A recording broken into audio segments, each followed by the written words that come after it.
And I've talked about a lot of statistics relating to social pathologies and all of the issues that impact Aboriginal people. And everybody knows what these are, particularly if you're an Aboriginal person, you see it in your families.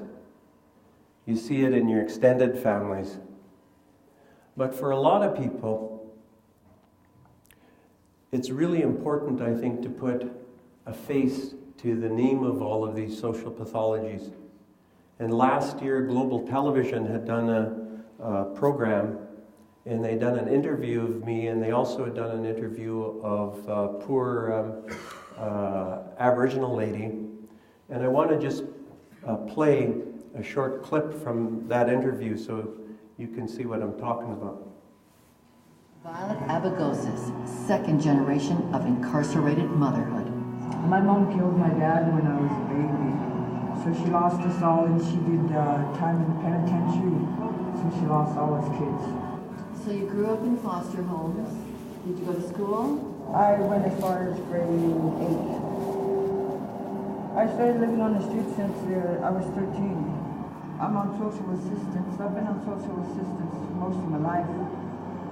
Children's Aid took care of me till I turned 19, and then welfare has been taking care of me. I've only worked once as an adult. My kids, I lost them when my oldest was like 4 years old. And I haven't had no contact with them. When I lived in Toronto, my oldest boy came to visit me there. But I was living in the streets. I lived in a doorway in Toronto, Ontario for 4 years. The same doorway for 4 years. I used to stand and ask for money. That's how I make my money most of the time. To make ends meet, I make about maybe close to $20 a day. I'm addicted to crack. That's my addiction.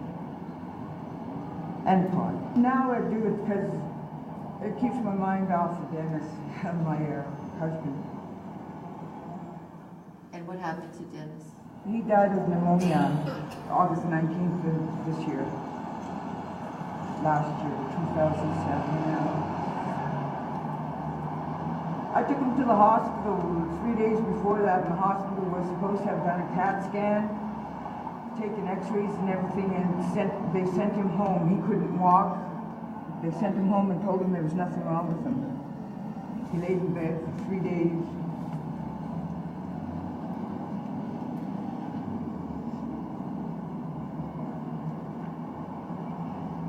But that was the roughest thing I ever had to do, was say goodbye to my best friend. But now I just don't care what happens to me. I don't care anymore. Violet, there's a lot of churches down here in the east side. Have you ever done anything spiritual? Spiritual? No. I'm mad at God. Or the higher power, as they call him. Anything else you want to say to us? You have things in your life that I only dream about having, so you know.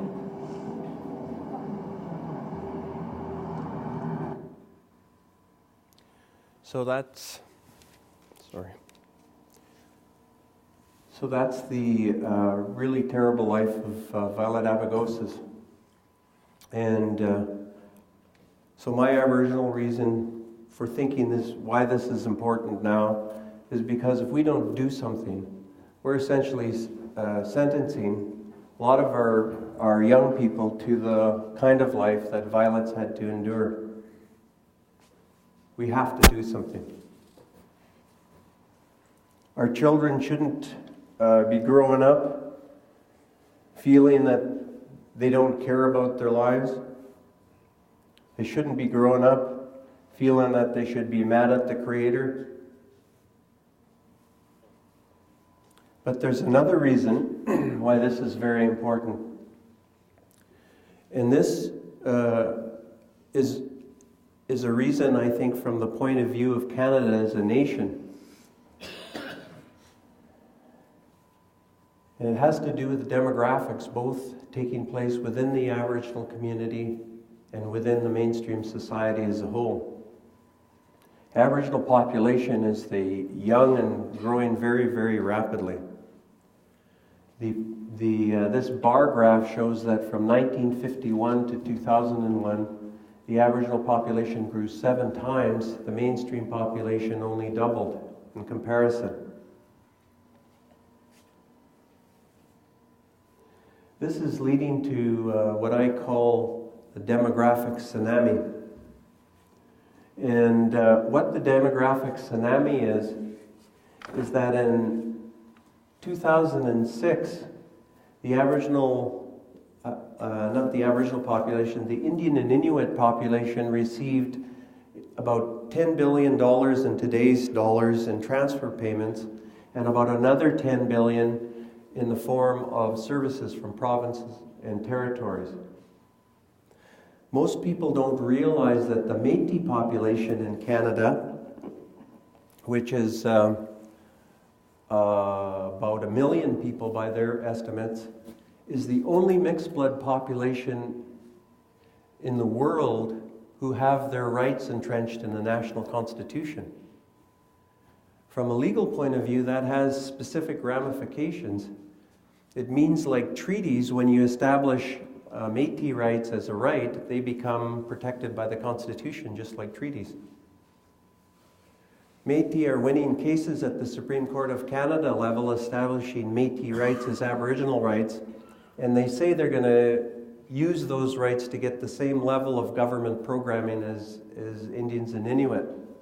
So what the demographic tsunami then is are we now talking potentially $40 billion in social welfare spending on the Aboriginal population at a time when 1/3 of the Canadian population is getting set to retire.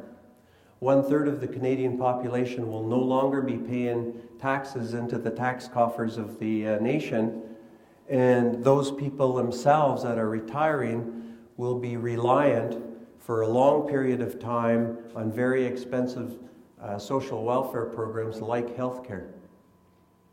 Clearly, there's a light at the end of the tunnel, and the question is whether it's a train or whether it's a light at the end of the tunnel. Will this financial train run us over as a nation?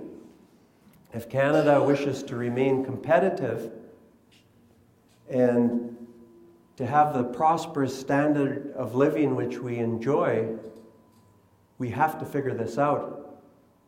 And education is a critical part of this picture.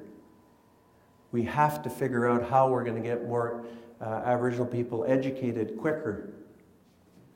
And this is not a moral imperative, this is a question of the very self-interest of Canadian people in general.